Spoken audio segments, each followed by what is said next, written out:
Boa tarde a todos. Havendo quórum regimental, declaro abertos os trabalhos da 34ª Sessão Ordinária da 2ª Câmara Criminal do Tribunal de Justiça do Estado de Ceará, hoje, 24 de setembro de 2025, 14h01. Eu inicio aqui cumprimentando respeitosamente os meus pares, iniciando aqui com a desembargadora Maria Ilna Lima de Castro, que acompanha os trabalhos de forma telepresencial, desembargador Benedito Helder Afonso Biapina, ausente de forma justificada por motivo de férias, do desembargador Sérgio Parente. Cumprimento também especial aqui ao doutor Domingos Sávio de Freitas Amorim, muito digno procurador de Justiça. Também cumprimento o doutor Rogério Matias Rebouça da Silveira, muito digno defensor público, e acompanhará os trabalhos, e os advogados e as advogadas, eu os cumprimento, na pessoa do doutor Ítalo Farias Braga, que já ocupa aqui a tribuna para a sustentação oral. E, por fim, também faço um cumprimento muito especial aos dignos e dignas servidoras e servidores deste egrégio tribunal, a doutora Ana Amélia, a Cecília, a Kelly, a Fernanda, a Laira, desculpa, Laira. E também aqui a grata satisfação de receber os acadêmicos de Direito, do curso de Direito da Universidade Federal do Estado de Ceará, o Gabriel e o Arthur. Sejam bem-vindos também. Cumprimento especial também à Força Policial, ao Lúcio e toda a equipe aí. Então, submeto a apreciação dos meus pares a ata da sessão ordinária número 33, realizada no último dia 17 do corrente mês e ano. Podemos considerá-la aprovada ou há alguma objeção? Pela aprovação. Aprovado. Obrigado. Então, ata aprovada. Item 2, homologação dos votos. Ficam as partes dos seus respectivos defensores cientes de que a pauta número 35, disponibilizada por meio de publicação no Diário da Justiça Nacional e portal do Tribunal de Justiça do Estado de Ceará, com julgamentos na sessão ordinária hoje realizada, teve os processos submetidos ao sistema de voto provisório, com votação unânime, tornando definitivos seus julgamentos, nos termos do voto dos relatores, ressalvando-se os que têm destaque, pedido de vista, sustentação oral, entre outros que acaso estejam pendentes de votação. No item 3 do roteiro, eu registro o pedido de vista no habeas corpus 062-8112-14-2025-806, na sequência de 4 zeros, de relatoria da desembargadora Maria Ilna Lima de Castro, vista concedida ao eminente desembargador Benedito Helder Afonso Biapina, adiado o julgamento para a sessão do dia 1º de outubro do corrente ano. E agora sim, nós vamos já dar início às sustentações orais. Eu solicito a cooperação e colaboração de todos os operadores do direito para que observem o segredo de justiça, sobretudo nos processos em que figuram como vítimas mulheres em contexto de violência doméstica e familiar, crianças e adolescentes, haja visto disposto na norma de regência. Também peço a colaboração dos eminentes advogados e advogadas que farão uso da palavra na forma telepresencial, para que o façam com uso de veste talar, ou seja, o uso de beca na forma do artigo 120, parágrafo 13 do Regimento Interno desta Egrégia Corte de Justiça. Agora sim, eu aprego para o julgamento o item 5, que é dando preferência aos profissionais que aqui comparecem na forma presencial.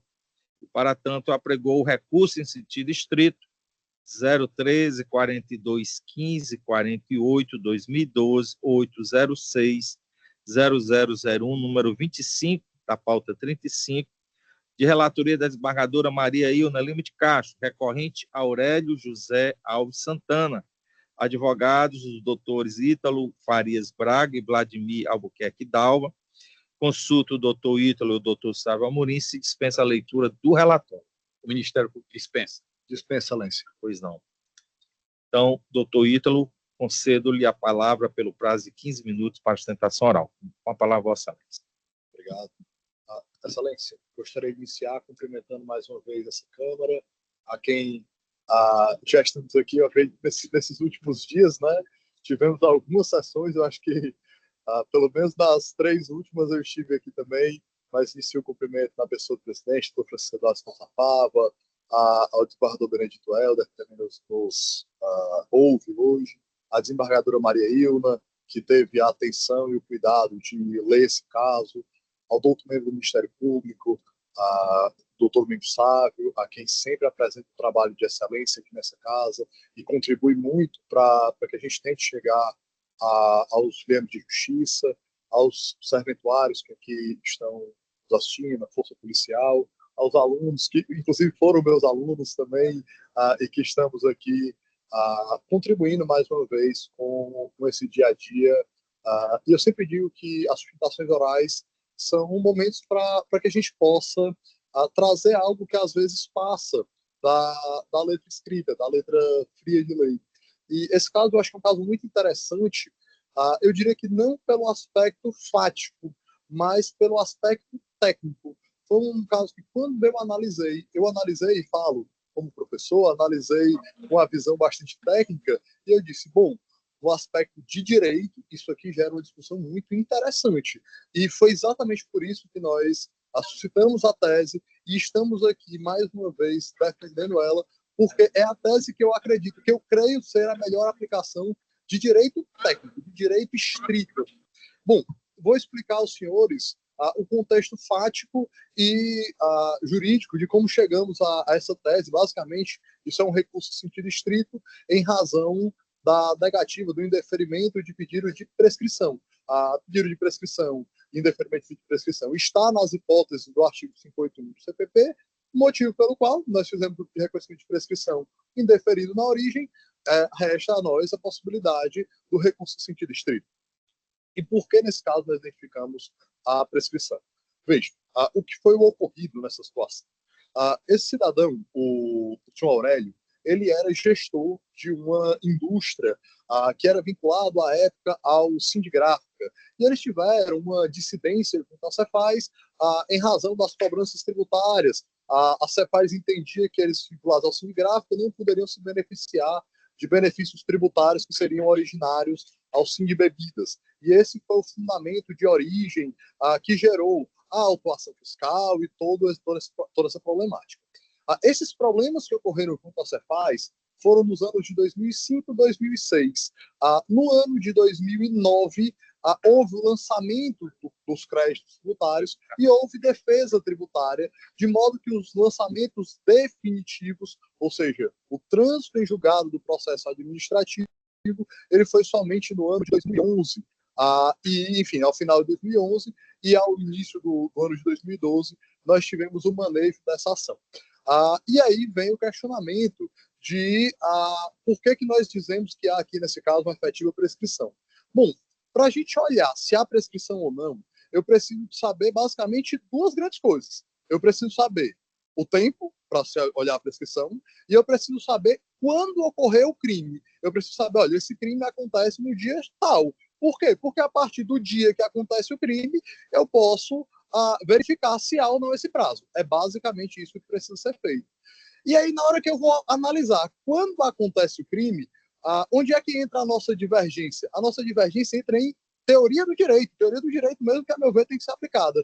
O que é que diz o Código Penal quando ele fala de teoria do crime para dizer quando acontece o crime? Ele diz que para definir quando acontece o crime, nós usamos a teoria da atividade. E aí os doutores talvez não estejam rememorados às aulas de teoria geral de direito penal, não dizendo que, enfim, a gente compreende há quantos anos não viram matéria dessa, mas na teoria geral de direito penal nós temos 3 grandes teorias que podem definir quando acontece o crime.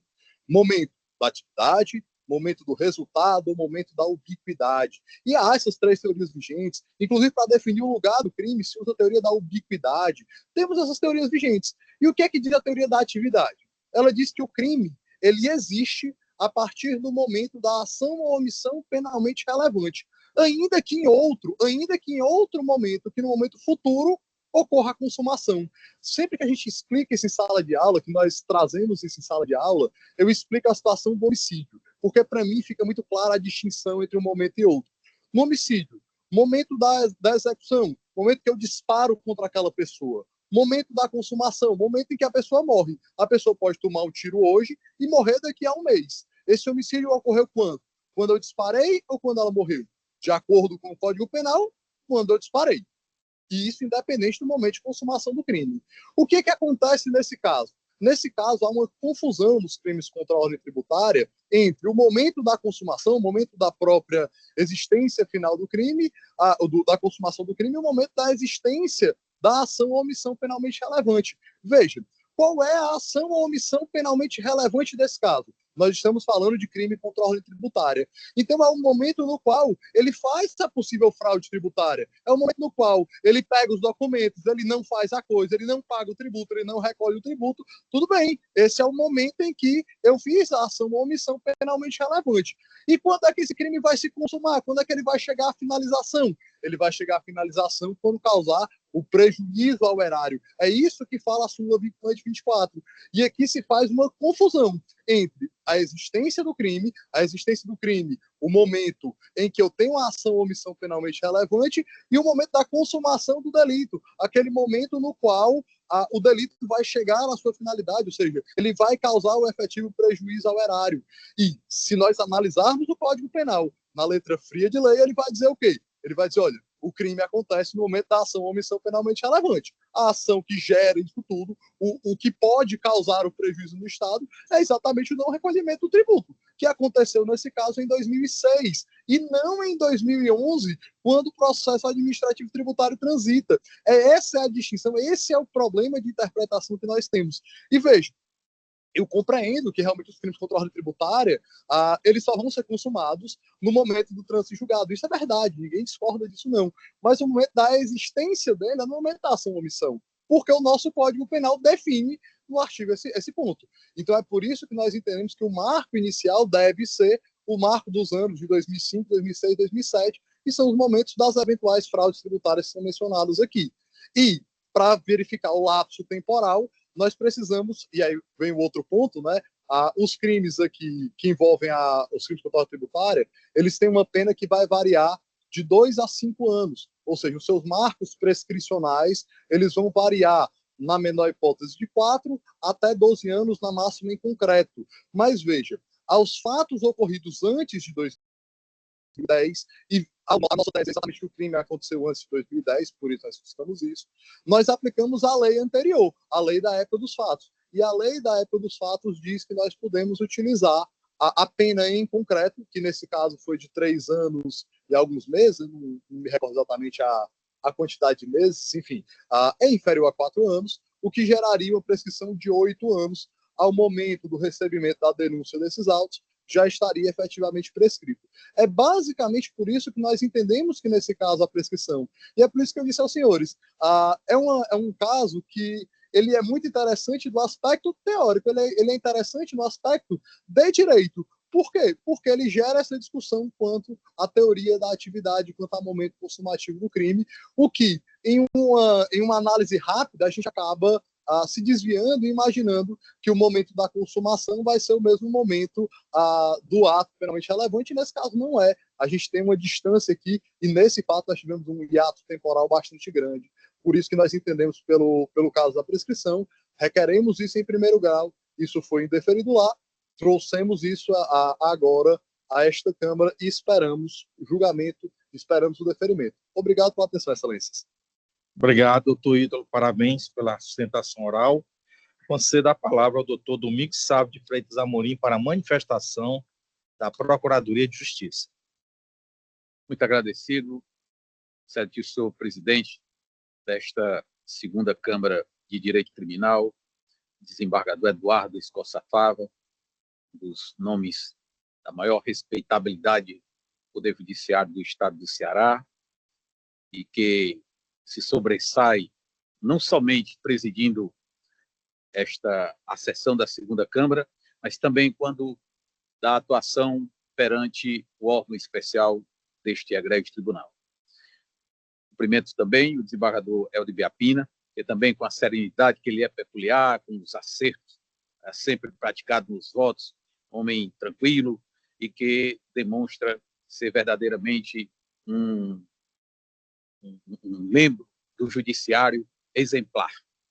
Cumprimento também a desembargadora Ilna Castro, que sempre faço questão de ressaltar a história que ela deixou marcada no fórum, na primeira instância, quando juíza única da 12ª Vara Criminal, que era a juíza única a apreciar as matérias atinentes à violência sexual contra menores de 18 anos. E a doutora desembargadora Ilna, sempre com um pulso firme e demonstrando vasto conhecimento jurídico, praticava distribuir a justiça com a maior credibilidade no Poder Judiciário. E aí, na segunda instância, ela veio dar seguimento a esses atributos, a esse meu reconhecimento e ao reconhecimento de todos que elaboram no mundo jurídico, notadamente no mundo jurídico criminal. Cumprimento também o eminente doutor Rogério Matias Rebouças da Silveira, representante da Defensoria Pública. Saúdo o doutor Ítalo, advogado, professor, que com uma didática formidável, homem detentor de conhecimento jurídico, e que nos brindou aqui com uma explanação. E ele, ao fazer menção aí à teoria geral do direito, à teoria geral do processo, nos remeteu à fase inicial do curso, né? A gente vê no início da faculdade e depois vê na prática, mas aquela teoria de Antônios fica para trás, embora praticamos no dia a dia. Cumprimento também a todos os servidores desta casa, e aí capitaneado pela doutora Ana Amélia, servidores que se dedicam tanto e que não é à toa que fazem esta segunda Câmara Criminal, historicamente, uma das mais qualificadas pela organização, pelo atendimento, enfim. Saúdo também ao representante da Polícia Militar, aos estudantes de Direito, que aqui prestigiam esse momento. Saúdo a todos os advogados e advogadas que irão atuar no modo remoto. Cumprimento, enfim, a todos os presentes. A saudação foi extensa, porque hoje termina a minha atuação na segunda Câmara, prometendo retornar em novembro, né? Então, eu aproveitando aqui. E também dizendo, né, aproveitando também a sustentação aí, de que ontem eu tive a honra, depois de 32 anos de instituição e compondo o Conselho Superior do Ministério Público, eu fui momentaneamente presidir a sessão do Conselho. E eu vi, e me lembrei muito do desembargador Eduardo Scossafalve, porque eu vi o quão é difícil presidir os trabalhos. A gente pensa que, não, aqui é fácil, é só chamar, não, tem uma preocupação a mais, viu? Não é à toa que... então, foi um momento de grande alegria para mim. Pois bem, no tocante ao habeas corpus, petrado pelo doutor Ítalo, em prol do paciente, aliás, não é habeas corpus, é um recurso de sentido estrito, verifica-se que a tese sustentada, pela defesa, que diz respeito ao prazo prescricional, deve ser considerado o momento da ação ou omissão, o qual, no caso concreto, se deu nos anos 2006 e 2007. O paciente, o recorrente, ele foi condenado a pena de 3 anos, 11 meses, 15 dias de reclusão. Porém, a súmula vinculante 24, ela é bem clara ao dizer que não se tipifica crime material contra a ordem tributária previsto no artigo 1º, incisos 1 e 4 da Lei 8.137 de 1990, antes do lançamento definitivo do tributo. Portanto, a súmula em questão, ela diz que a fluência do prazo prescricional somente tem início com o encerramento do procedimento administrativo fiscal e o lançamento definitivo nos termos do artigo 111, inciso 1 do Código Penal. Desta feita, considerando o marco temporal da constituição definitiva do crédito, independente da data em que praticada a conduta delituosa para definir a questão intertemporal envolvida na entrada em vigor da Lei 12.234. Assim, diferentemente do que foi sustentado pela defesa, o crime em exame é material, ou seja, sua consumação se dá na data da constituição do crédito tributário, o que ocorreu em 2011. Por fim, considerando que a denúncia foi recebida em 23 de 10 de 2019, a sentença penal condenatória foi publicada em 23 de 2024 e o acórdão confirmatório da condenação do recorrente se deu em 13 de agosto de 2024, não há que se falar em prescrição da pretensão punitiva estatal. Diante disso, o Ministério Público requer que seja improvido o recurso, excelência. Obrigado, doutor Sávio. Agradeço as palavras e o carinho a mim dirigidas. E concedo a palavra à eminente relatora, a desembargadora Maria Ilna Lima de Castro, para a prolação do seu voto. Boa tarde. Boa tarde a todos. Licença a todos para ler a leitura apenas da parte negritada do projeto de emenda. Penal, processo penal. Recurso em sentido estrito, reconhecimento da prescrição retroativa. Afastamento da Lei 12.234/2010. Reconhecimento da prescrição retroativa, considerando o tempo decorrido entre o suposto fato e o recebimento da denúncia. Não acolhimento. A matéria já apreciada em apelação, adoção das mesmas razões de decidir. Crime material. Lançamento definitivo do tributo após a vigência da lei de regência. Prescrição que se inicia após a constituição definitiva do crédito tributário. Incidência da Lei 12.234/2010, que se impõe precedente do STJ. Recurso conhecido e desprovido. É como voto, presidente. Obrigado, embargadora Ilna. Eu reitero aqui os cumprimentos, tanto ao doutor Ítalo quanto ao doutor Gustavo Amorim, quanto o doutor Ítalo nos fazia retornar os bancos da faculdade, nas teorias. Eu fui ao voto aqui de Sua Excelência, a eminente relatora, de uma forma muito precisa, estabeleceu os requisitos, trazendo toda a fundamentação colacionada na jurisprudência, sobretudo do STJ, e o que foi também já confirmado aqui no parecer da Procuradoria de Justiça, que o marco deve ser o lançamento definitivo do tributo, né? Então, assim, pedindo as respeitosas vênias ao doutor Ítalo, mas eu me aposto integralmente ao bem lançado voto de Sua Excelência, a relatora. Como voto, desembargador Benedito Elton. Pois não, senhor presidente. Inicialmente, eu quero, por intermédio de Vossa Excelência, desejar uma boa tarde a todos os que estão participando dessa sessão, a segunda Câmara Criminal do Tribunal de Justiça do Estado do Ceará, assim como a todos aqueles e aquelas que estão nos honrando com sua presença física ou virtual. E desejar também uma boa tarde e boas-vindas aos estagiários que estão nos prestigiando, desejando que eles obtenham um bom proveito dessa pequena sessão de hoje. Hoje a sessão será curta, mas espero que seja profunda o suficiente para que eles possam incorporar a bagagem jurídica que com certeza eles já têm, e que seja acrescentado mais alguma coisa, né? E agradeço também as palavras elogiosas do Dr. Sávio Amorim, dirigidas a mim, e dizer que, com certeza, essas palavras só foram ditas elogiosas para mim. Eu diria que essas palavras estariam contaminadas, né, pelo grau de amizade que nos une, né? Então, seriam suspeitas essas palavras. No mais, com relação ao recurso que está em julgamento, eu quero também parabenizar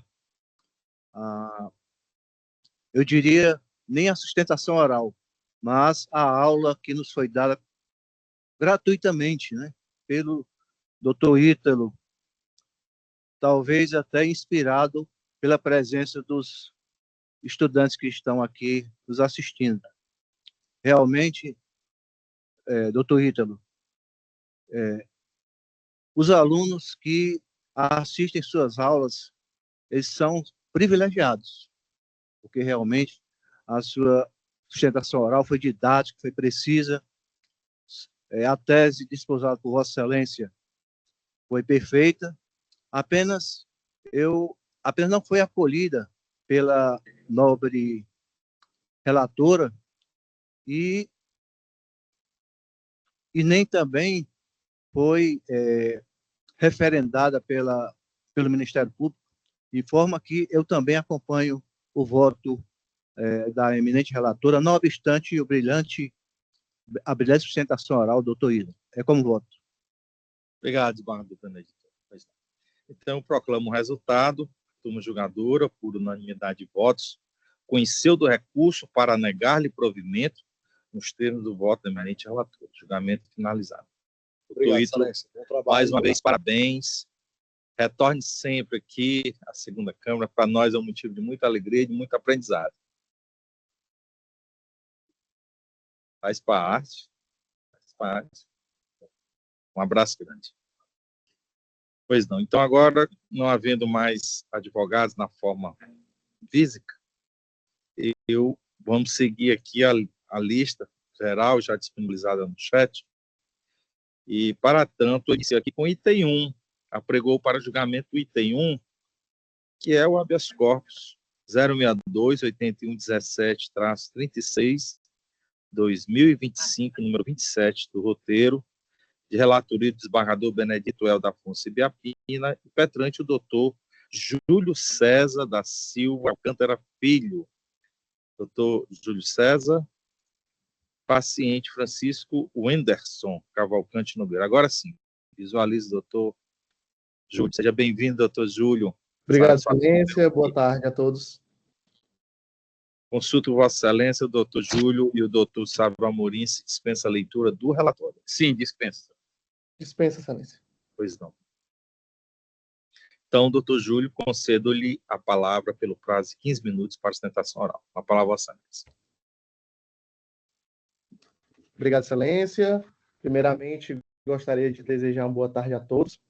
Excelentíssimo senhor presidente, é uma honra estar perante Vossa Excelência, novamente perante a segunda Câmara Criminal do Egresso Tribunal de Justiça do Estado do Ceará.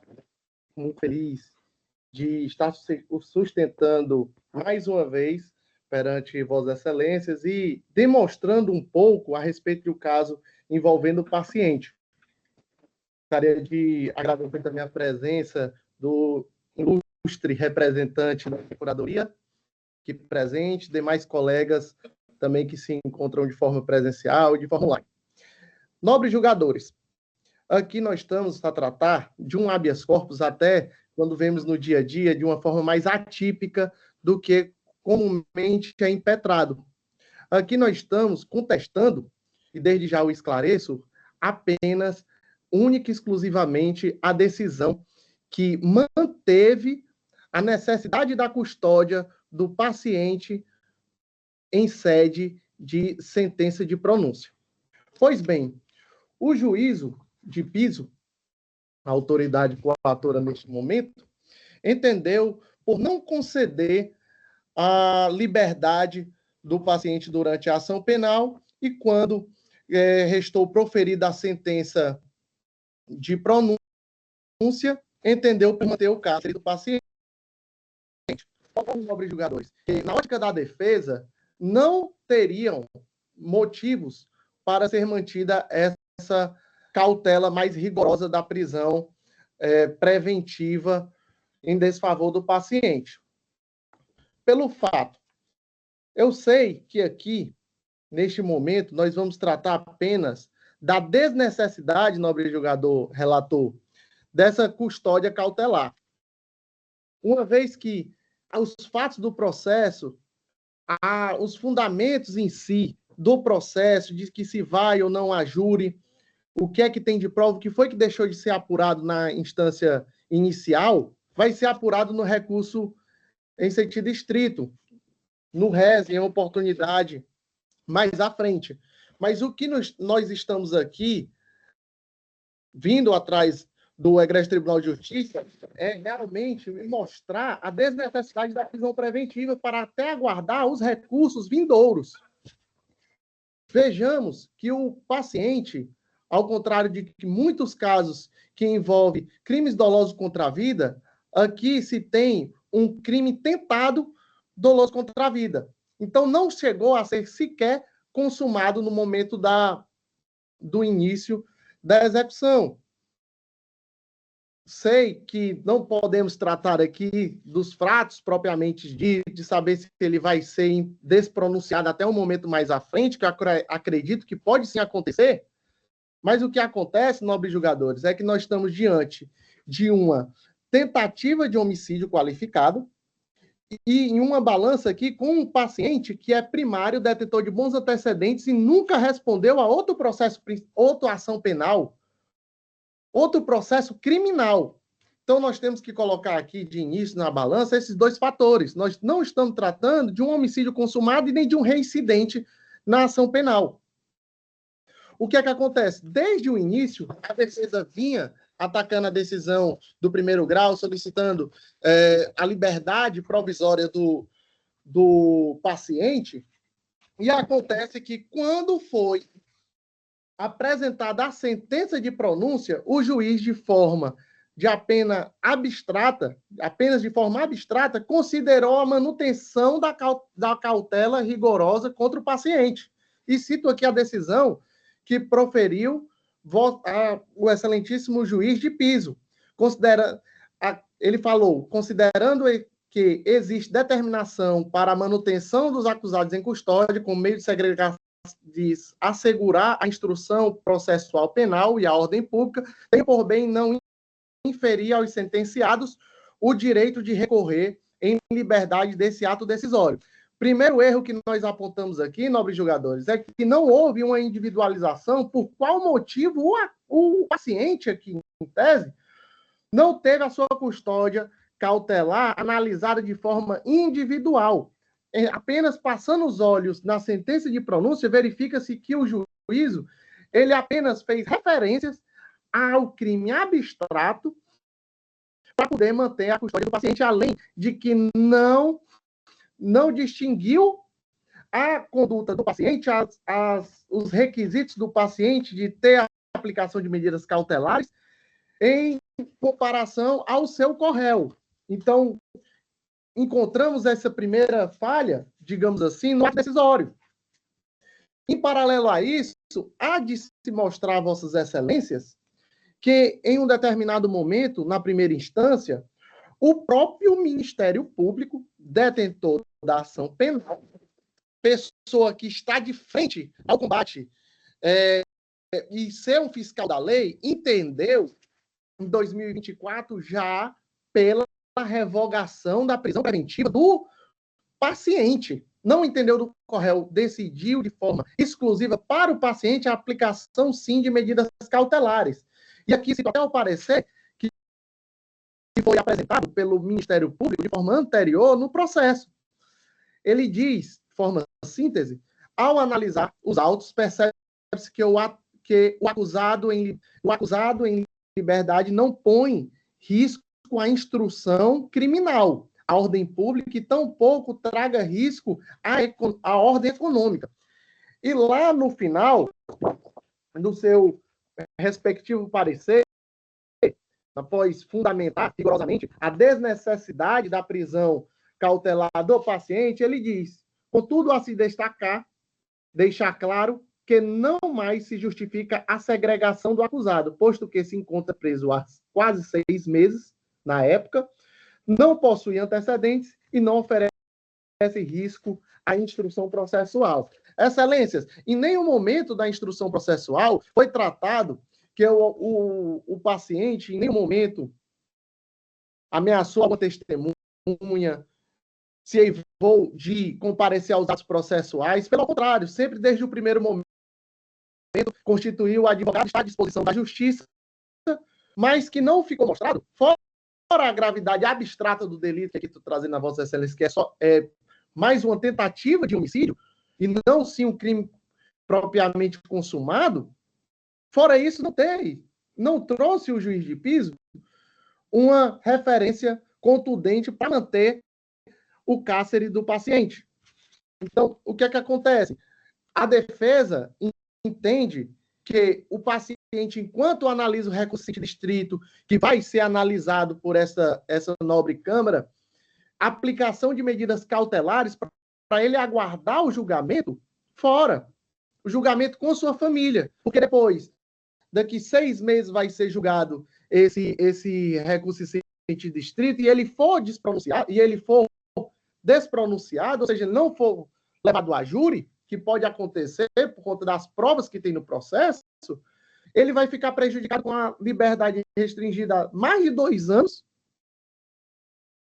e perdeu ali a criação dos filhos, perdeu ali sua garantia processual da presunção de inocência, já que até o próprio Ministério Público do primeiro grau entendeu por essa aplicação de medidas cautelares diversas da prisão por não haver, na ótica da promotoria, assim como na ótica da defesa, características, fundamentação idônea para manter o paciente preso.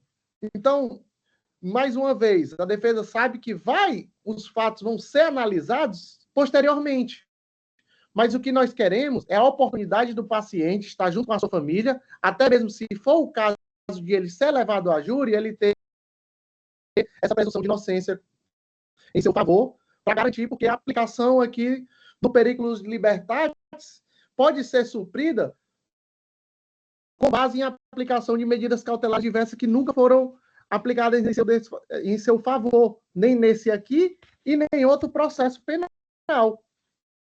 Então, a gente entende que a proporcionalidade da defesa, a proporcionalidade da medida seriam as medidas cautelares neste momento, nobres julgadores. Como, por exemplo, comparecimento periódico, até mesmo monitoramento eletrônico para comprovar as atividades. Inclusive, conforme foi comprovado por meio de documentos acostados à inicial deste habeas corpus, mostrou-se que há anos o paciente já tinha e vinha trabalhando licitamente, até mesmo para a Prefeitura de Tianguá. Temos mais de uma referência de trabalho acostada à exordial do habeas corpus, nobres julgadores, e que podem ser levados em consideração essa dúvida, realmente, se foi ele ou se não foi, mas pelo menos para aplicar medidas cautelares por enquanto no processo, para resguardar o seu direito à sua presunção de inocência. É assim que a defesa se manifesta, Excelência. Obrigado, doutor Júlio. Concedo a palavra ao doutor Sávio Amorim para a manifestação da Procuradoria de Justiça.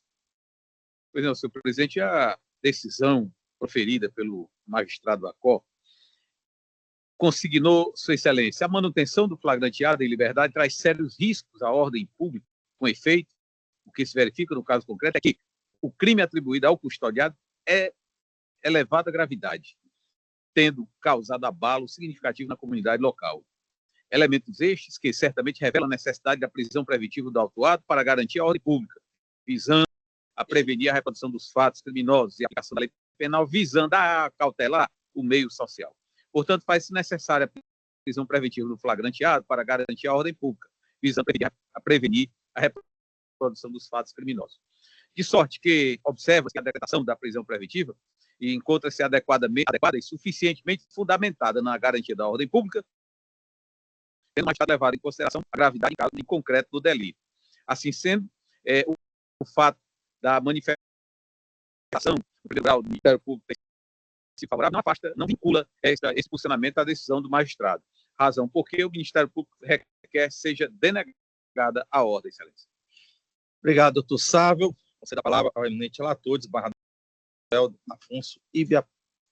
Pois não, senhor presidente. Inicialmente, eu parabenizo o doutor Júlio César Alcântara pela sua sustentação oral, precisa, coerente e de acordo com o entendimento que ele tem a respeito do assunto, do caso que ele defende e que o fez de maneira magistral.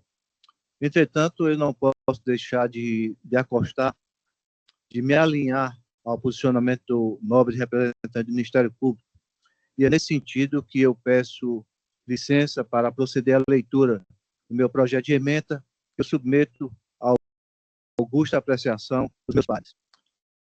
Caso o exame habeas corpus impetrado em favor de paciente, contra a decisão que, em sentença de pronúncia, manteve a prisão preventiva e negou o direito de recorrer em liberdade,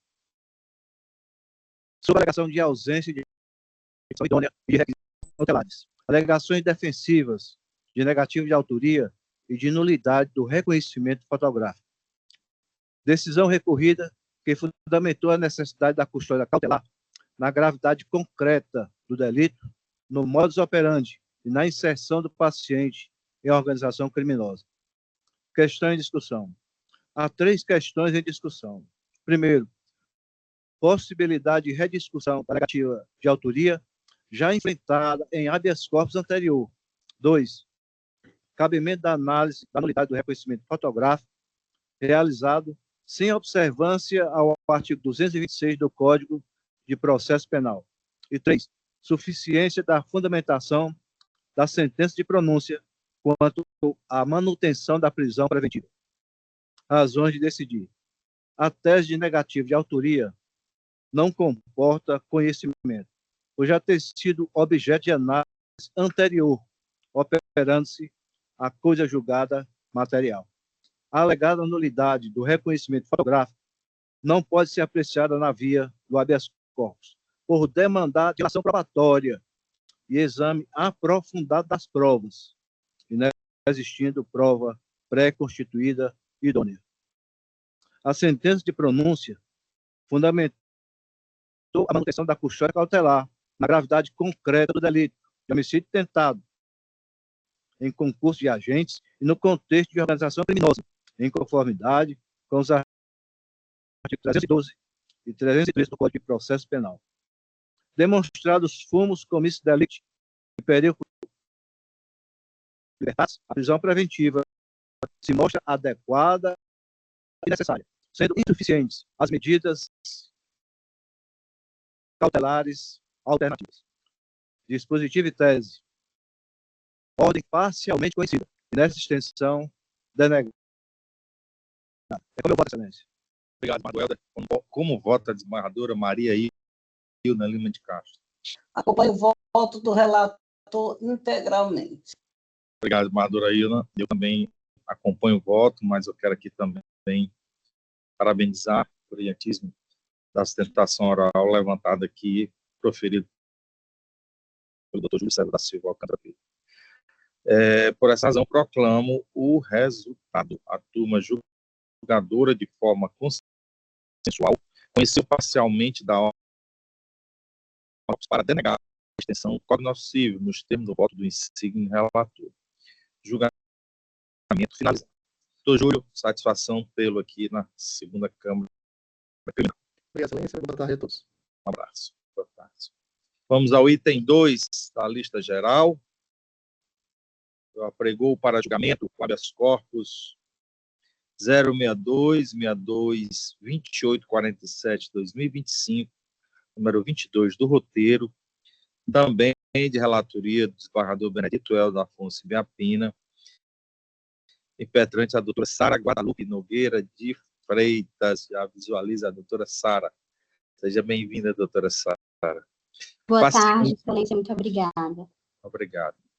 Paciente Ícaro Moreira Dias. Consulta a doutora Sara e o doutor Sávio Amorim. Se dispensa a leitura do relatório. Dispensa. Dispensa. Então, só um instante, doutora Sara.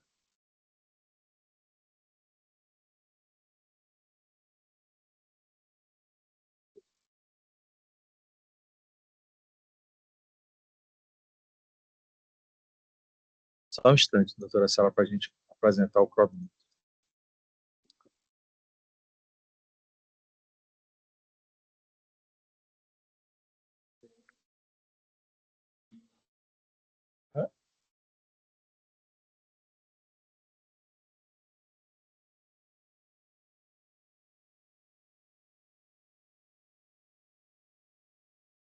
Pronto, agora sim. Você dá a palavra à doutora Sara Guadalupe Nogueira de Freitas pelo prazo de 15 minutos. A palavra a Vossa Excelência. Muito obrigada, Excelência. Boa tarde a todos. Gostaria de começar aqui cumprimentando o desembargador relator Benedito Helder, bem como os demais desembargadores e a desembargadora, componentes dessa respeitável segunda Câmara Criminal, deste egrégio Tribunal de Justiça do Estado do Ceará. Estendo também os meus cumprimentos ao doutor representante da Procuradoria de Justiça, aos demais serventuários da Justiça, estagiários e aos colegas que se encontram tanto na modalidade presencial como na modalidade virtual a qual eu estou.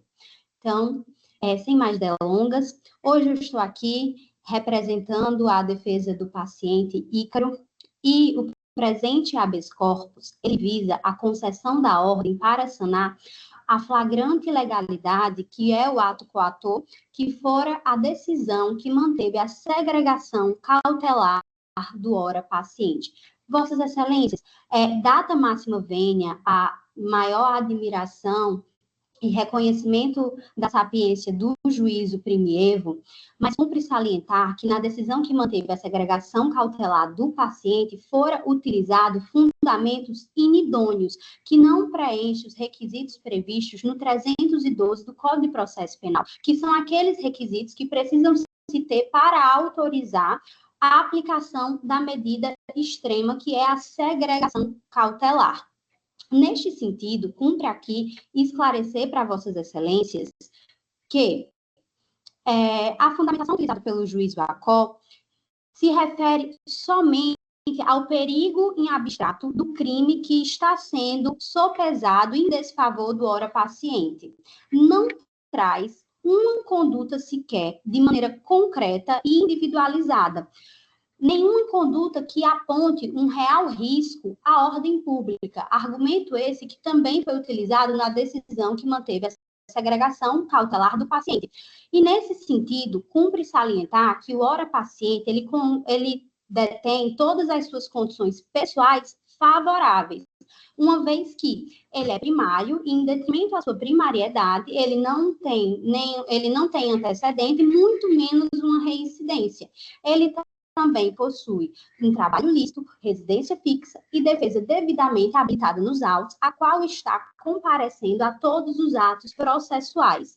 Desse modo, é ilógico que um paciente que é primário e que está sendo acusado de supostamente ter cometido um crime sem violência e grave ameaça, responda o processo em uma medida extrema, como Vossas Excelências bem sabem, a regra do nosso ordenamento jurídico brasileiro é a presunção de inocência, para preservar a liberdade, esse direito que é tão caro para todos nós. Dessa forma, não tem como se fechar os olhos para a complexidade que permeia o caso concreto, ao que eu me refiro, sem adentrar no mérito, mas que que antevejo relevância mencionar.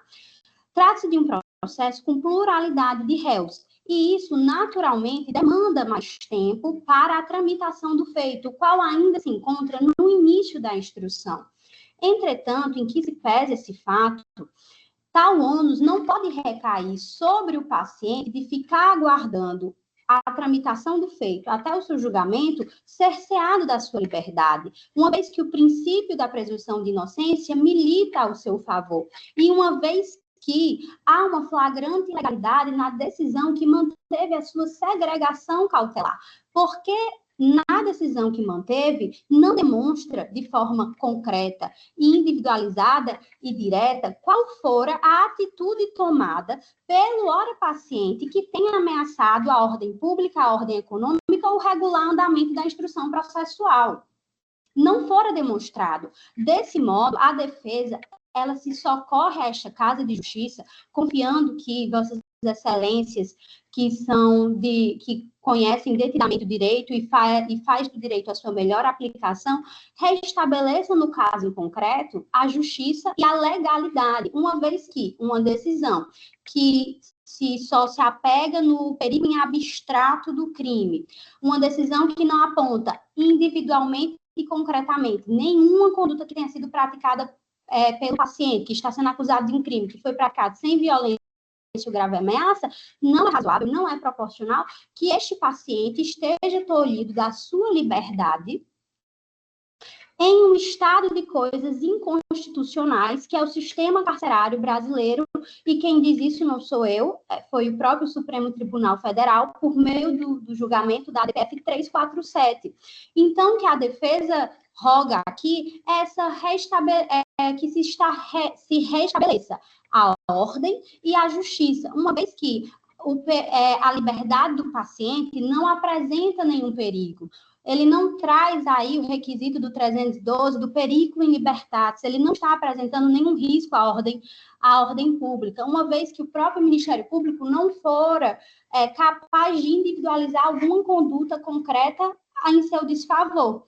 Então, deste modo, a defesa pleiteia a concessão da ordem para a revogação da prisão preventiva, uma vez que nós percebemos que a decisão que manteve não está devidamente fundamentada, não preenche os requisitos do 312, que seria essa medida extrema, que a prisão preventiva ela deve ser tomada em última ratio, mas infelizmente, na realidade, nós percebemos muitas vezes que a medida extrema, que é a prisão preventiva, em vez de ser tomada em última ratio, ela é tomada em primeira ratio, né? Neste mesmo sentido, a defesa também pleiteia, se não for pela revogação da prisão preventiva, que seja pela fixação de alguma medida cautelar diversa da prisão, daquelas previstas no 319 do Código de Processo Penal, bem como, a título exemplificativo, o monitoramento eletrônico, que já seria o suficiente para resguardar essa segurança da ordem pública, a preservação da ordem pública, e bem como o devido regular andamento da instrução processual, seria mais proporcional, seria mais razoável, seria menos gravoso e respeitaria o princípio da presunção de inocência e não subverteria aqui o intuito que é a prisão preventiva, que só deve ser utilizada quando nenhuma outra medida cautelar é suficiente para resguardar o regular andamento da instrução processual ou da ordem pública ou da ordem econômica, o que aqui a defesa não vislumbra como sendo, e por isso pede a revogação ou a concessão das medidas cautelares diversas do cárcere, e também aproveito a oportunidade para pedir a concessão da ordem que seja ex officio. Nesses termos, a defesa agradece pela atenção e confia que a melhor decisão será tomada por Vossas Excelências. Muito obrigada. Obrigado, doutora Sara. Com a palavra, o doutor Sávio Amorim, para a manifestação da Procuradoria de Justiça. Senhor presidente, cumprimento a doutora Sara Guadalupe Nogueira de Freitas, que também tem uma alegria de ter sobrenome Freitas, né? Domingos Sávio de Freitas Amorim, portanto, somos da mesma origem, né? Bom, no caso em tela, temos que a decisão que decretou a prisão preventiva está devidamente fundamentada, a autoria e materialidade derivados das investigações conduzidas pela Polícia Civil sobre suposta atuação de organização criminosa no estado do Ceará, pela prática de crimes direcionadas contra proprietários de empresas provedoras de serviço de internet, visando monopolizar os serviços por meio de extorsões e danos ao patrimônio de terceiros. O paciente é proprietário de uma empresa vinculada à chancela da organização criminosa, atuando na promoção e no financiamento de suas atividades ilícitas. Periculum libertatis, risco à ordem pública decorrente da gravidade concreta do delito, a necessidade de interromper a atividade da organização criminosa, diga-se de passagem, bastante grave, repugnante até. No tocante ao segundo pleito, o pleito subsidiário, temos que inadequada e insuficiente a aplicação de medidas cautelares diversas da prisão, haja vista a periculosidade social do agente e diante da gravidade concreta do delito perpetrado de integrar organização criminosa, sendo necessária a manutenção da prisão cautelar para a efetiva garantia da ordem pública nos termos do artigo 312 do Código de Processo Penal. Portanto, o Ministério Público insiste no parecer já depositado nos autos, no sentido de que seja denegada a ordem. Obrigado, doutor Sávio. Com a palavra, o eminente relator, desembargador Benedito Helder Afonso Biapina. Pois não, senhor presidente. Inicialmente, eu parabenizo efusivamente a doutora Sara Freitas pela sua sustentação oral. Realmente, ela cumpriu a missão que lhe foi confiada. Pode até não obter o êxito que o seu constituinte desejaria que ela obtivesse, mas eu posso dizer que todo o esforço que ela fez não foi em vão, porque eu, pelo menos, fiquei com a impressão excelente da sua postura como advogada, como defensora dos direitos humanos. Entretanto, aqui, o que eu observo desse processo, nobres colegas e doutora Sara, é que realmente o histórico criminal do seu paciente desautoriza a concessão da ordem. E, nesse sentido, sem mais delongas, eu passo a leitura do meu projeto de emenda, que eu submeto à apreciação de Vossa Excelência. Caso em exame, habeas corpus impetrado contra ato judicial que decretou e manteve a prisão preventiva do paciente, investigado em inquérito policial por integrar organização criminosa ligada à facção Comando Vermelho, com atuação na exploração de provedores de internet, mediante extorsão, coerção e destruição de equipamentos. Fato relevante. A custódia foi decretada com fundamento na gravidade concreta das condutas atribuídas, demonstradas por relatórios técnicos, grupos de mensagens utilizados para cartelização e cobrança no uso de internet. Decisões anteriores. O juiz de origem manteve a prisão preventiva, entendendo presentes indícios de autoria, materialidade e risco à ordem pública, indeferindo o pedido de revogação.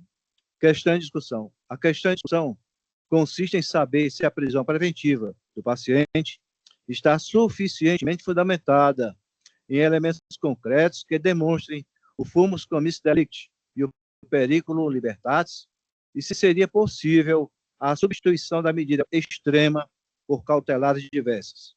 Razões de decidir. A decisão impugnada destacou a suposta participação do paciente em grupo criminoso estruturado, evidenciada por diálogos e relatórios técnicos, o que configura indícios suficientes de autoria e materialidade. Fumus commissi delicti. O periculum libertatis se encontra presente diante da periculosidade dos agentes, da gravidade inconcreta dos fatos e do risco de reiteração delitiva, inclusive em razão de prisão em flagrante, com apreensão de armas, distintivo e uma carteira funcional supostamente vinculada ao Poder Judiciário em outro processo em andamento, salientando a incidência da súmula número 52 do TJCE. A jurisprudência do STF e do STJ reconhece que a necessidade de interromper ou reduzir a atuação de organizações criminosas constitui fundamento idôneo para a prisão preventiva. Condições pessoais favoráveis não afastam a medida. Medidas cautelares diversas da prisão mostram-se inadequadas e insuficientes diante do risco concreto à ordem pública. Dispositivo e tese. Ordem conhecida e denegada. É como eu voto, senhor presidente. Obrigado, Baduelda. Com voto a desembargadora Maria Ilna Lima de Castro. Acompanho o voto do relator integralmente. Obrigado, desembargadora Ilna. Eu também acompanho. Bem lançado o voto, eminente relator, mas também aqui parabenizo o brilhantismo da sustentação oral promovida pela doutora Sara Guadalupe. Proclamar o resultado, a turma julgadoras, de forma consensual, conheceu e denegou a ordem de habeas corpus nos termos do voto do digno relator. Julgamento finalizado. Doutora Sara, mais uma vez, parabéns, seja sempre bem-vinda. Muito obrigada, excelências. Agradeço os elogios, a admiração é recíproca e desejo um bom trabalho, boa sessão de julgamento para todos. Até mais. Até mais. Ótimo dia para você, excelência. Vamos ao item 3, Pregou para julgamento o item 3, habeas corpus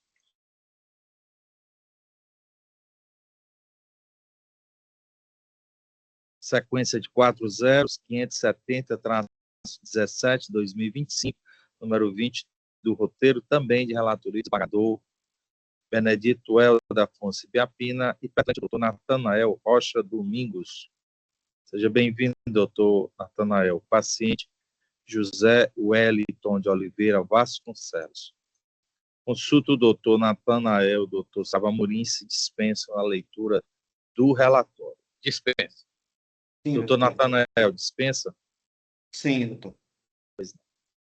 Então, doutor Natanael, concedo-lhe a palavra pelo prazo de 15 minutos para a sustentação oral. A palavra, Vossa Excelência.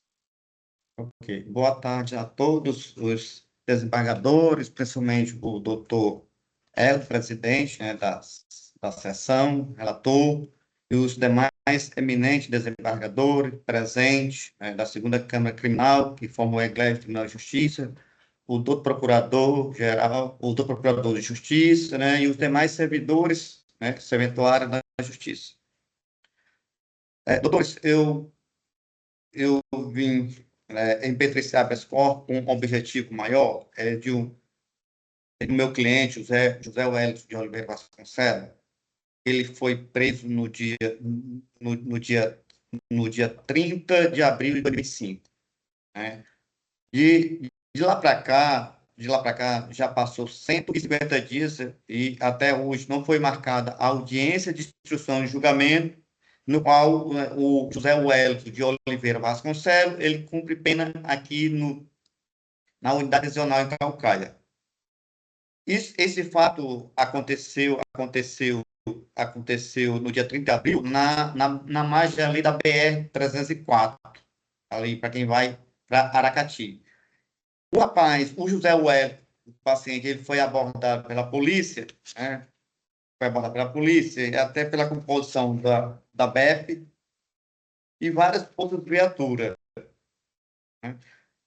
Ele foi abordado, né? Chegaram atirando no carro, no veículo, e portanto, eles agiram com bastante violência ao réu, né? Aí eles perguntaram para onde ele ia, porque ele é motorista de aplicativo Uber. Nesse caso, ele tinha pegado a corrida para o Rio Grande do Norte, ali no município ali do bairro ali Mossoró. Quando ele foi surpreendido nas alturas ali da BR-304, né, pela polícia, aí eles abordaram o rapaz de forma violenta e aprenderam e conduziram o rapaz até Mossoró, Rio Grande do Norte, onde ia ser o destino final da corrida. O que acontece? Ele estava acompanhado de uma segunda pessoa, que não sei por que não aparece no inquérito, Vossa Excelência, que é a Alana Thaís. Eu até coloquei nos autos. A Alana Thaís, ela acompanhou todo, né, o acontecimento no dia da prisão dele. Ele foi levado, né, pela viatura até o Rio Grande do Norte, no bairro Mossoró. O que acontece? Eles levaram a menina Lana Thaís, que é a segunda pessoa que não aparece aí, para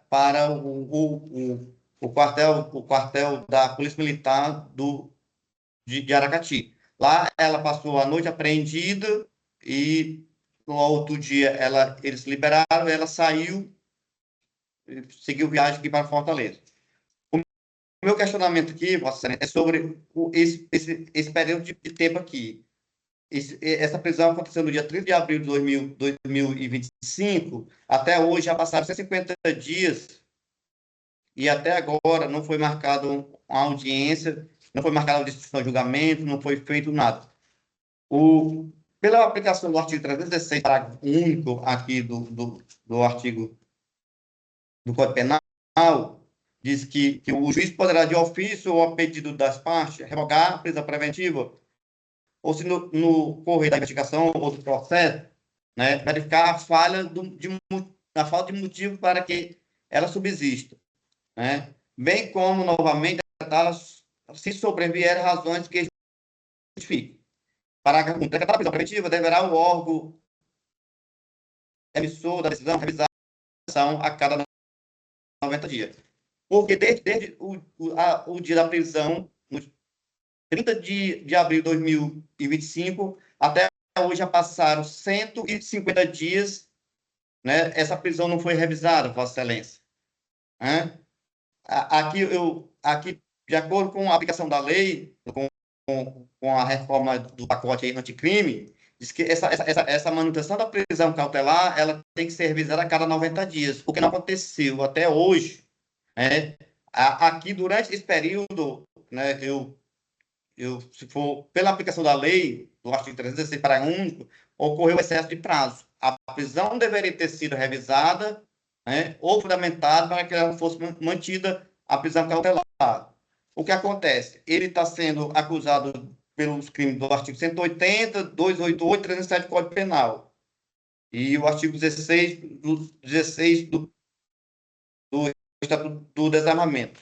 Vossa Excelência, no dia da audiência de custódia, os próprios réus, né, os outros, o Ide Carlos de Souza Costa, confessou que as armas também pertenciam a ele, que foi encontrado no local da prisão desses três rapazes.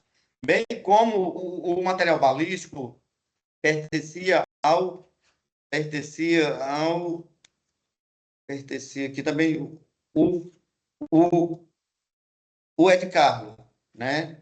Nesse caso, Vossa Excelência, o rapaz foi abordado pela polícia e não foi encontrado nada com ele dentro do carro. Não encontraram nada com ele, não foi encontrado arma, droga, nenhum material ilícito para que ele fosse preso, né? Conduzido pela polícia até naquele local, né, do Rio Grande do Norte, em Mossoró, para que fosse efetuada a prisão dele. No caso aqui, Vossa Excelência,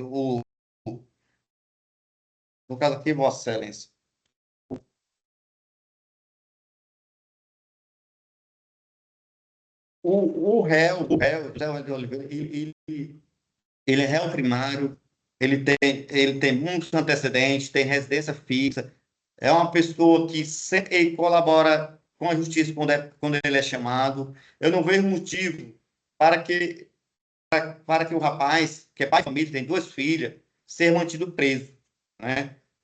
Porque nessa abordagem não foi encontrado nada com ele. Se não foi encontrado nada com ele ilícito, né? Por qual motivo ele permanece preso? Hoje no sistema carcerário superlotado, né? E portanto, não tem motivo nenhum do réu, José de Oliveira, ser mantido preso, né? Até porque o próprio Ministério Público, né, pediu para que o celular que for apreendido, né, no dia da abordagem, fosse periciado. E lá para cá, já passaram 150 dias, esse celular está apreendido, e por qual motivo não foram periciados pela perícia forense? Por qual motivo que esses celulares estão lá, o próprio Ministério Público pediu para que fosse periciado o celular, para que fosse interceptado as mensagens, e até agora não foi feito nada, o celular estão apreendido, e não foi feita nenhuma perícia durante esse prazo de 150 dias. Porque deveria já ter sido o relatório, a própria polícia forense deveria já ter divulgado já o relatório dessas mensagens, que até agora não foram divulgadas. Portanto, para mim, é que, de acordo com a aplicação da lei do artigo 316, tem sim o excesso de prazo que deve ser analisado por Vossa Excelência.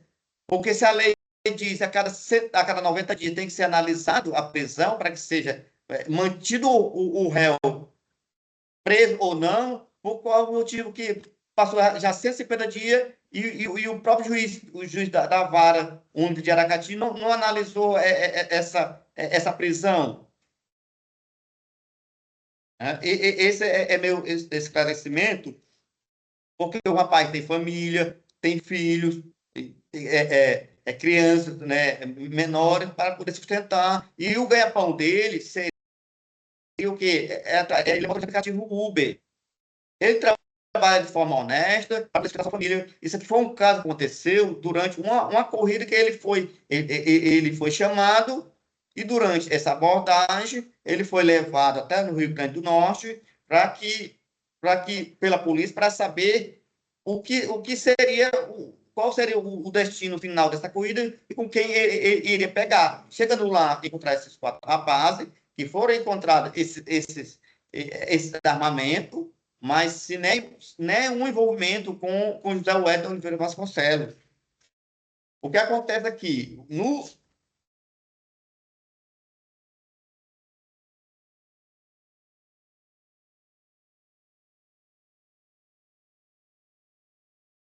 eu ver aqui. No dia lá, quando o rapaz o José Wellington foi abordado, levaram ele para o Rio Grande do Norte, onde seria o destino final da corrida.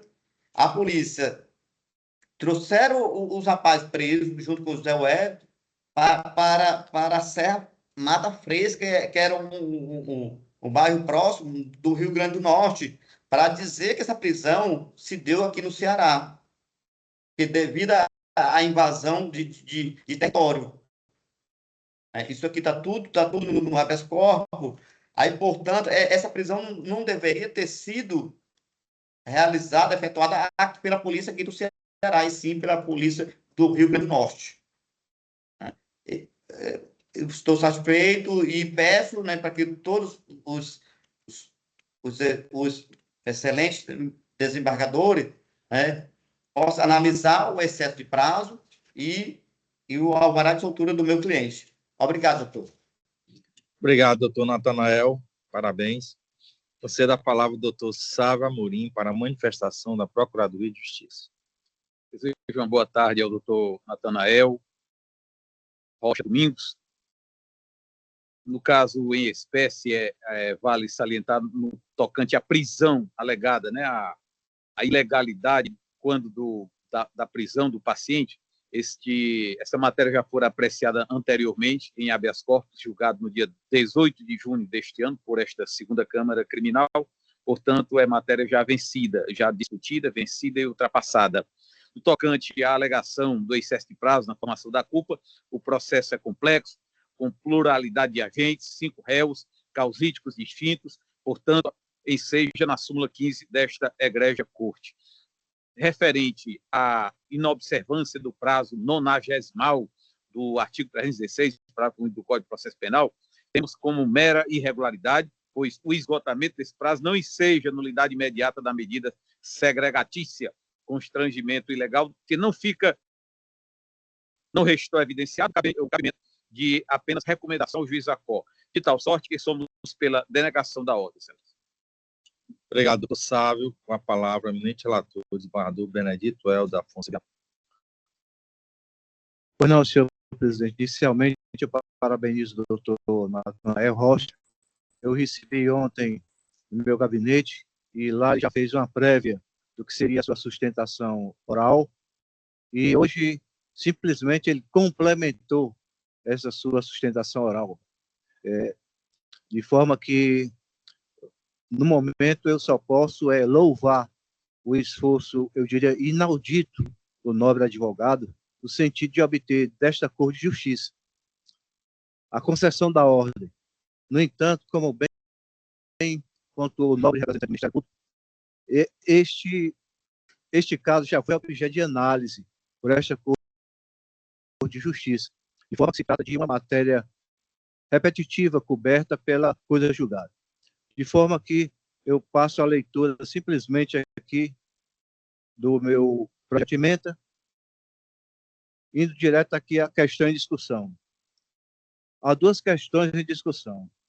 Saber se há excesso de prazo na formação da culpa, saber se a ausência de revisão da prisão preventiva no prazo do artigo 316, parágrafo único, do Código de Processo Penal, implica em revogação automática da custódia cautelar. Razões de decidir. Não há excesso de prazo da formação da culpa, pois o feito é complexo, com 5 réus encontrando-se em andamento regular. Incidência da súmula 15 do TJC. A ausência de revisão 90ª da prisão não gera soltura automática, conforme decisões do STF e do STJ, mas impõe ao juiz de origem proceder à reavaliação. Teses de ausência de fundamentação da prisão, flagrante, forjado, tortura, prisão domiciliar e incompetência territorial já foram analisadas em habeas corpus anterior, na sequência de 40.320.37/2025, em 18 de junho de 2025, configurando coisa julgada. Eventuais condições pessoais favoráveis do paciente não afastam a necessidade da prisão preventiva, quando presentes elementos concretos que evidenciam risco à ordem pública. Dispositivo e tese. Habeas corpus parcialmente conhecido, na extensão cognoscível, denegado, com determinação ao juiz da COR, para proceder à revisão da prisão preventiva do paciente e dos correios. É como eu voto, senhor presidente. Obrigado, desembargador Benedito Helder. Como vota a desembargadora Maria Ilna Lima de Castro. Acompanho o relator integralmente. Obrigado, desembargadora Ilna. Eu também acompanho. O eminente relator, sem sombra de dúvidas. O processo é complexo, os prazos não são contados de forma aritmética. A incidência da súmula é muito bem reportada, tanto no parecer da Procuradoria quanto do eminente relator. Por essa razão, eu proclamo o resultado. Turma julgadora, sem divergência de votos, conheceu parcialmente da ordem de habeas corpus para denegá-la na extensão cognoscível, porém, determinou ao juiz de origem para proceder à revisão da prisão preventiva do ora paciente, tudo nos termos do voto do insigne relator. Julgamento encerrado. Doutor Natanael, parabéns aí pelo esforço. Eu acredito que a gente possa revisitar isso em outro momento. O juiz Acol vai ter a oportunidade de se manifestar sobre a revisão. Quem sabe a gente possa rememorar, revisitar os fatos. Parabéns mais uma vez pela sustentação. Obrigado, doutores. Eu agradeço, viu? Que Deus nos abençoe, possa ter uma tarde abençoada, de muitas bênçãos para todos conosco. Um abraço. Todos. Amém. Um abraço, doutor Helder. Bem, vamos ao último processo da pauta. Eu apregou para julgamento o habeas corpus 062-80-80-09-2025, 26 do roteiro, de relatoria do desembargador Benedito Helder Afonso Gapina, perante a doutora Cíntia Manuela Daniel Alves, que já visualiza aqui na tela. Seja bem-vinda, doutora Cíntia. Paciente Felipe Denis Carmo da Silva. Consulta a doutora Cíntia Manuela e o doutor Sava Amorim. Se dispensa a leitura do relatório. Dispensa. Doutora Cíntia, dispensa? Dispensa, excelência. Pois não. Então, eu concedo a palavra à doutora Cíntia Manuela pelo prazo de 15 minutos para a sustentação oral. A palavra, Vossa Excelência. Muito obrigada. Eu desejo uma boa tarde a todos.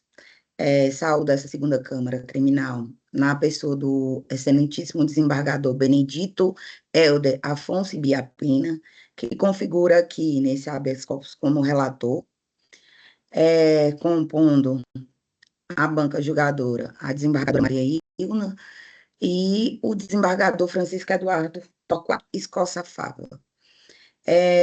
Saúdo também o ilustre representante do Ministério Público, aqui na pessoa do doutor Domingos Sávio de Freitas Amorim, o ilustre representante da Defensoria Pública, aqui na pessoa do doutor Rogério Matias Rebouças da Silva, os nobres colegas advogados, que aqui estão, nesse caso, de forma virtual ainda, os servidores dessa douta Câmara, os serventuários, a Força Policial, enfim.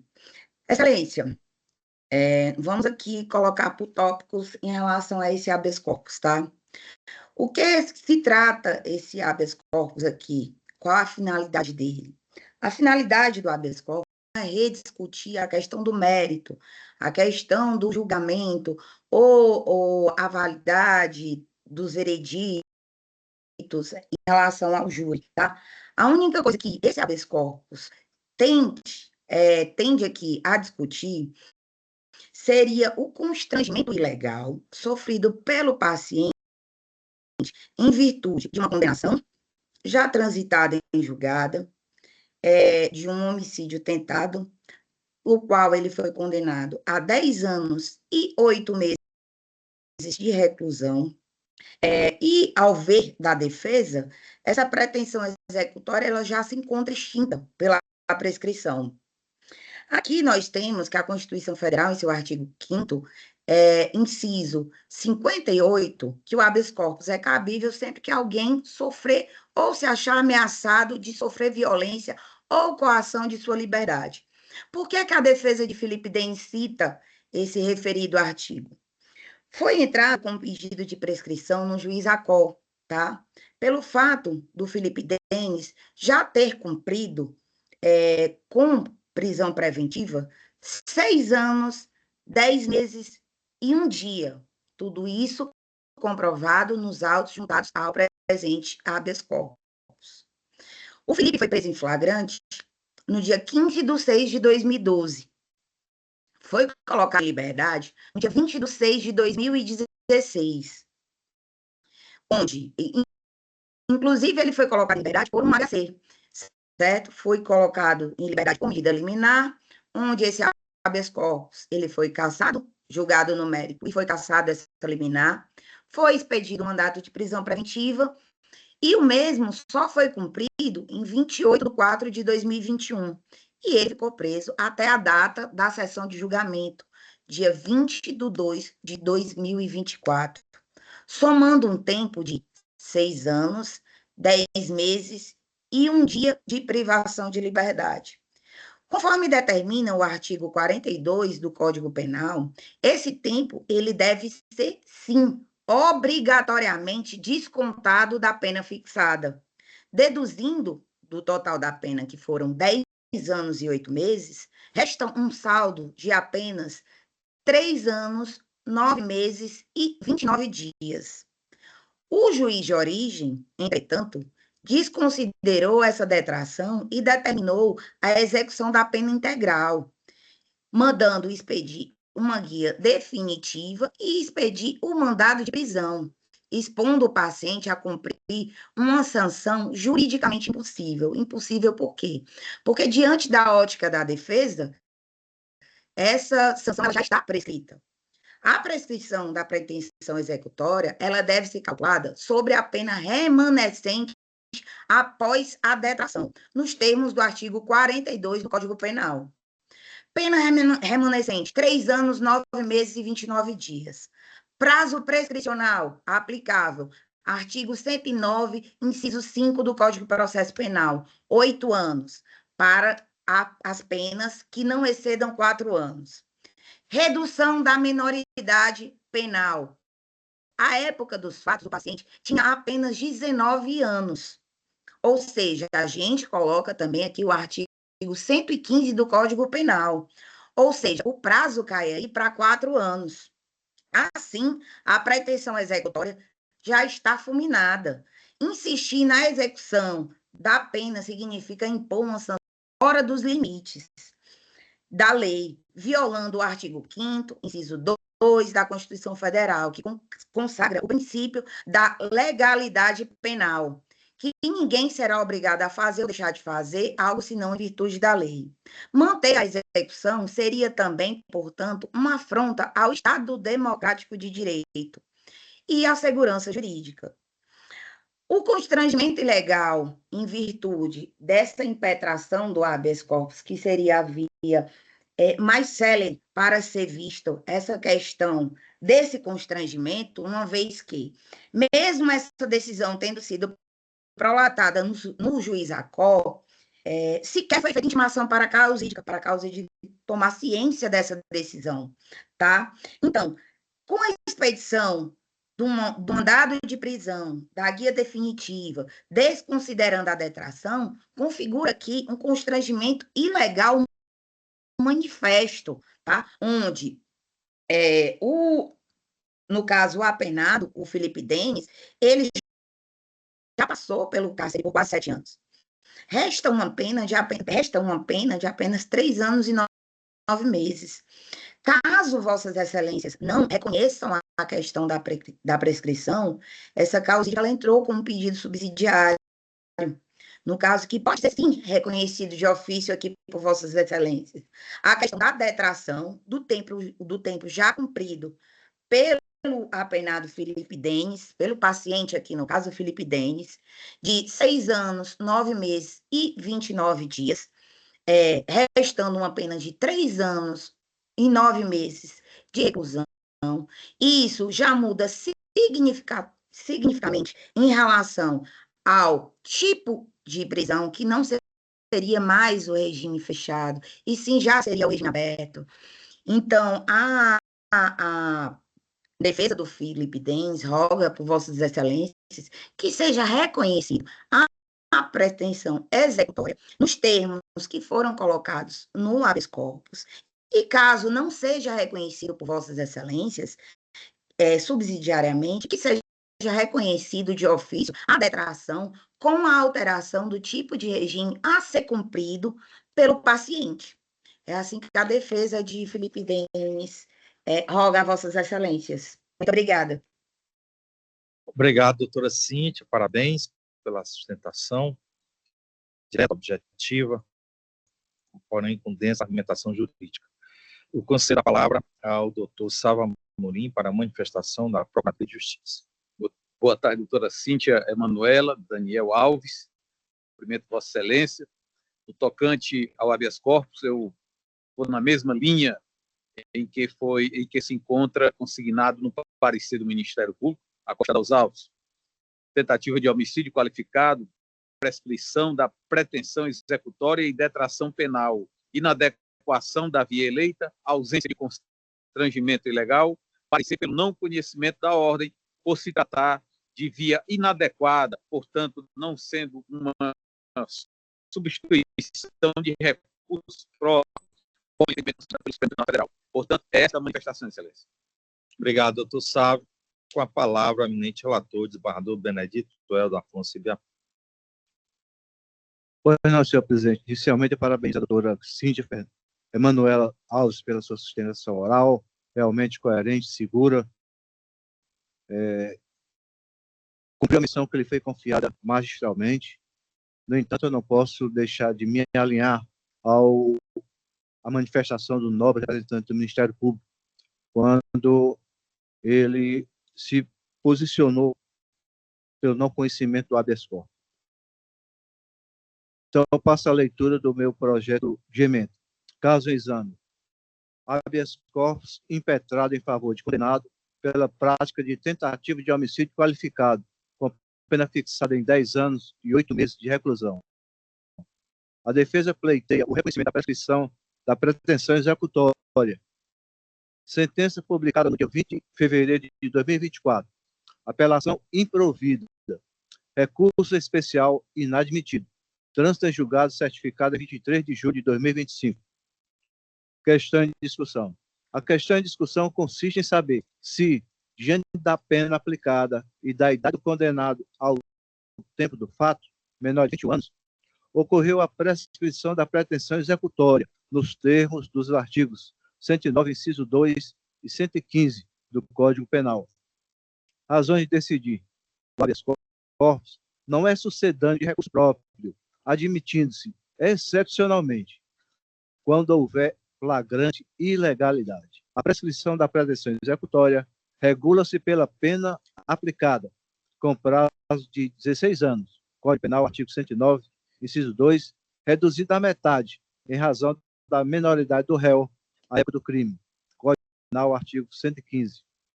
O prazo prescricional fixado em 8 anos deve ser contado do trânsito em julgado, ocorrido em 23 de julho de 2025, com termo final em 23 de julho de 2033. A detração prevista no artigo 42 do Código Penal não incide para efeito de cálculo da prescrição executória. Dispositivo e tese, habeas corpus não conhecido.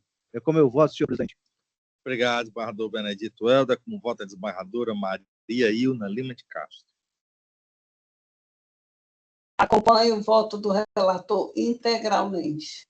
Obrigado, desembargadora Ilna. Eu ratifico também o voto provisório, sentido de acompanhar a sua excelência, mente relator. Mas quero aqui também deixar consignada a minha admiração e os meus respeitos à doutora Cíntia Manuela pela brilhante dissertação trazida aqui na tribuna virtual. Proclamo o resultado. Obrigada, excelência. Boa tarde. A turma julgadora, sem divergência de votos, não conheceu na ordem de habeas corpus nos termos do voto do insigne relator. O julgamento é encerrado. E com esse julgamento, nós vencemos a pauta, conseguimos hoje julgar 83 processos, em 3 relatorias, já que o desembargador Sérgio está de férias. Parabenizo a todas as assessorias, bem como servidores e servidoras da Secretaria, pela prontidão e desenvolvimento dos trabalhos. Meus colegas, eu queria aqui propor um voto de felicitações ao desembargador Sérgio Parente, que aniversariou agora, dia 18 de maio, é o nosso decano aqui da turma, da forma uníssona, de acordo, todos de acordo? De acordo. De acordo. Desembargadora Ilna, doutor Rogério, todos de acordo? De acordo. Doutor Rogério, de acordo também, né? Não conseguimos ouvir, o microfone está desligado.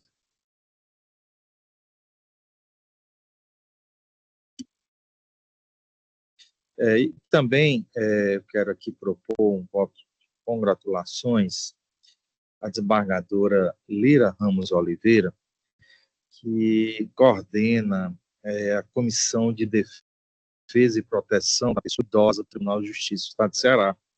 O fato é que o Tribunal de Justiça do Estado de Ceará foi agraciado com o selo Tribunal Amigo da Pessoa Idosa, pelo CNJ. A honraria reconhece os tribunais que adotam práticas de acolhimento e acessibilidade, assegurando que pessoas idosas sejam atendidas com eficiência e humanidade. Essa solenidade de entrega do selo ocorrerá agora no dia 21 de outubro, na sede do Conselho Nacional de Justiça em Brasília, em alusão ao Dia Internacional da Pessoa Idosa. Então, assim, pelo reconhecimento do trabalho da comissão, que tem como coordenadora a desembargadora Lira Ramos de Oliveira, eu proponho aqui um voto de congratulações à sua excelência, extensivo também a todos os componentes da mencionada comissão. Todos de acordo? De acordo. De acordo. Não. E, por fim, também, ressaltar aqui também um voto de congratulações, de felicitações pelo aniversário da desembargadora Maria Livramento, que se aposentou recentemente, que trilhou assim, um trabalho de excelência na magistratura durante todas essas décadas. Todos de acordo? De acordo. De acordo. Pois não. Então, algum registro, algo mais a tratar? Sim. Nada mais havendo a tratar, declaro encerrada a presente sessão, desejando a todos um ótimo final de dia. Sessão encerrada.